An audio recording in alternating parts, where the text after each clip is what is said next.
ভিডিওটি যদি আপনি শেষ পর্যন্ত দেখেন, কথা দিচ্ছি আপনি যত শক্ত মনের মানুষই হন না কেন, চোখের পানি ধরে রাখতে পারবেন না। একটা 8 বছরের বাচ্চা যার মা খুবই অসুস্থ হয়ে হসপিটালে ভর্তি ছিল, এদিকে বাচ্চাটি 1 টাকার একটা পয়সা নিয়ে বাজারের প্রত্যেকটা দোকানে যেতে লাগলো। বাচ্চাটি একটা দোকানে গিয়ে বলল, আঙ্কেল এখানে কি আল্লাহ কিনতে পাওয়া যায়? এই কথা শুনে দোকানদার তাকে রেগে মেগে দোকান থেকে বের করে দিল। তারপর ছোট্ট বাচ্চাটি আবার আরেক দোকানে গেল এবং সেই দোকানে গিয়েও সেই দোকানদারকে সেই একই প্রশ্ন করলো, আঙ্কেল এখানে কি আল্লাহ বিক্রি করেন? এই কথা শুনে সেই দোকানদারও ছেলেটিকে ঘাট ধাক্কা দিয়ে দোকান থেকে বের করে দিল। কিন্তু ছেলেটি কিছুতেই হার মানতে চাচ্ছিল না, সে প্রত্যেকটা দোকানে গিয়ে এই একই প্রশ্ন করতে লাগলো। এভাবে সারা বাজার ঘুরে বাচ্চাটা একটা দোকানদারকে পেলো। সেই দোকানদার ছিল বৃদ্ধ লোক। সে খুব নরম সুরে ছোট্ট বাচ্চাটাকে জিজ্ঞাসা করলো, আচ্ছা তুমি আল্লাহকে কেন কিনতে চাও বাবা? এই কথা শুনে তার খুশিতে মন ভরে যায়, কারণ বাজারের এই দোকানদারটাই তাকে শুধু এমন প্রশ্ন করেছে। সে মনে মনে ভাবতে লাগলো, যেহেতু দোকানদার জিজ্ঞাসা করেছে, অবশ্যই এখানে আল্লাহকে কিনতে পাওয়া যায়। বাচ্চাটি উত্তরে বলল, আমার মা হসপিটালে ভর্তি, আমার কাছে আমার মাই সব। আমার মা আমার জন্য সারাদিন কাজ করে, আমার খেয়াল রাখে। আজ যদি আমার মা মারা যায়, তাহলে আমাকে দেখার মতো এই পৃথিবীতে আর কেউ থাকবে না।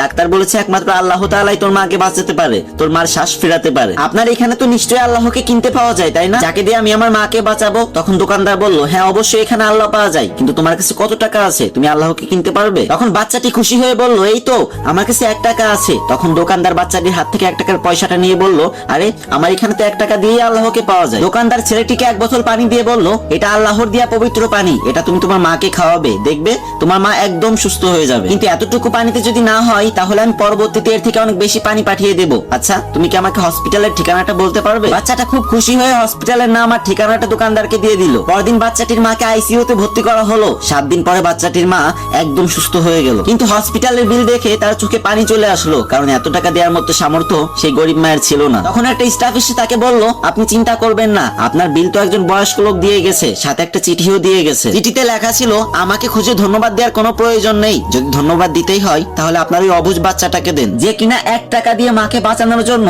বাজারে আল্লাহকে কিনতে গিয়েছিল। কি বলছিলাম না চোখের পানি ধরে রাখতে পারবেন না? আজকে আমার কমেন্ট বক্সে তারা লাভ ইউ মা লিখবেন যারা মাকে অনেক ভালোবাসেন, যদি হাতে 5 সেকেন্ড সময় থাকে, না হলে লেখার দরকার নেই।